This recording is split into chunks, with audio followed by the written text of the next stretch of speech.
पहले हम इस मंदिर के निर्माण और रचना से जुड़ी अनोखी बातें जानेंगे। इस मंदिर का निर्माण किसने किया था, इसके बारे में कई अलग अलग दावे किए जाते हैं। मान्यता तो ये भी है कि इस मंदिर का निर्माण पांडवों ने किया था, लेकिन ये जरूरी नहीं है कि इस मंदिर को बनाया किसने था, बल्कि इससे भी जरूरी और सोचने वाली बात ये है कि इस मंदिर का निर्माण किया कैसे था। इस मंदिर के आसपास की भौगोलिक रचना पर अगर हम गौर करें तो पता चलता है कि इस मंदिर के तीन तरफ से तीन विशालकाय पहाड़ मौजूद है। एक तरफ है करीब 22,000 फुट ऊंचा केदारनाथ, दूसरी तरफ है 21,600 फुट ऊंचा करच कुंड और तीसरी तरफ है 22,700 फुट ऊंचा भरत कुंड।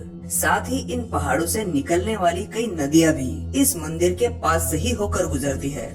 आज भी इस मंदिर तक पहुंचने में कई दिक्कतों का सामना करना पड़ता है। सिवाय इस इलाके में मौसम भी काफी कठोर होता है। कभी ज्यादा बर्फ गिरती है तो कभी तेज बारिश, भूस्खलन और बादल फटने जैसी घटनाएं तो यह अक्सर होती रहती है। ऐसे में ये सवाल तो मन में आता ही है कि आज से 1200 साल पहले इतना सुंदर और भव्य मंदिर कैसे बनाया होगा। 2013 में यहाँ आई बाढ़ में केदारनाथ के आसपास बसे कई गांव उद्ध्वस्त हो गए थे। हजारों लोगों को अपनी जान गंवानी पड़ी, हजारों घर पानी में बह गए थे। लेकिन इतना सब कुछ होने के बावजूद भी इस मंदिर के एक पत्थर को भी ये बाढ़ उखाड़ नहीं पाई। हालांकि इस मंदिर के सामने वाली दीवार को थोड़ा नुकसान हुआ है और इस दीवार में थोड़ा सा झुकाव भी आया है, लेकिन ये झुकाव इतना मामूली है कि सामान्य आंखों से देखने पर महसूस नहीं होता है और मंदिर का ये नुकसान इस इलाके में हुए बाकी नुकसान के मुकाबले ना के बराबर है। सोचिए, आज से 1200 साल पहले बना मंदिर इतनी भयानक प्राकृतिक आपदा से भी सही सलामत बच गया। और ये तो आज की बात है, सैकड़ों साल पहले तो मौसम और भी खराब होते थे। वैज्ञानिकों की एक टीम ने जब इस मंदिर के पत्थरों का अभ्यास किया तो उन्हें पता चला कि 14वीं सदी से लगभग 17वीं सदी तक ये मंदिर पूरी तरह से बर्फ के अंदर ढका था। उसके बाद भी इस मंदिर ने कई खराब मौसम और प्राकृतिक आपदाएं झेली है, लेकिन आर्कियोलॉजिकल सर्वे ऑफ इंडिया के सेफ्टी टेस्टिंग में ये मंदिर आज भी पूरी तरह से पास होता है। मतलब ये मंदिर आज भी 100% मजबूत है। इसके पीछे कई सारी वजह है, जिसमें से सबसे बड़ी वजह है इस मंदिर की रचना। जहाँ दुनिया के ज्यादातर मंदिर पूरब या पश्चिम दिशा की ओर होते हैं, केदारनाथ के इस मंदिर का प्रवेश द्वार दक्षिण दिशा की ओर है और इस मंदिर को बनाने वाले लोगों के इसी निर्णय ने इस मंदिर को बचा लिया, क्योंकि 2013 में आई उस प्रलयकारी बाढ़ में कुछ ऐसा हुआ।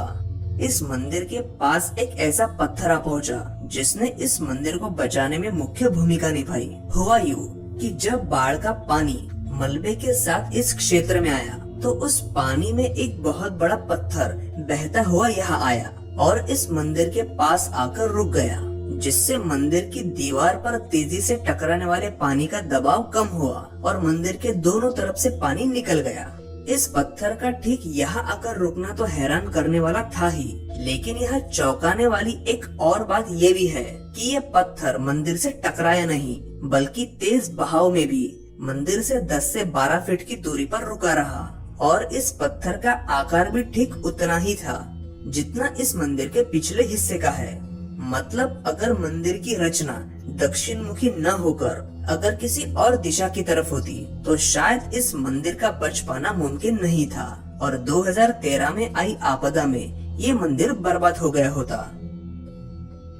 इस मंदिर की मजबूती के पीछे एक और बड़ा कारण है इसके निर्माण में इस्तेमाल किए गए पत्थर। कहा जाता है कि ये पत्थर कहीं और से इस जगह पर लाए गए थे, क्योंकि इस मंदिर के आसपास के इलाके में ऐसे पत्थर मौजूद ही नहीं हैं।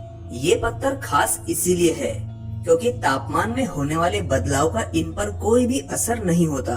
ये मंदिर लगभग 400 सालों तक बर्फ के नीचे ढका हुआ था, जिसके दौरान भी ये पत्थर सुरक्षित रहे थे। जरा सोच कर देखिए कि ये पत्थर जहाँ कहीं भी मौजूद थे, वहाँ से इन्हें मंदिर के निर्माण स्थल पर कैसे लाया होगा, और वो भी उस वक्त जब यातायात के कोई भी साधन उपलब्ध नहीं थे।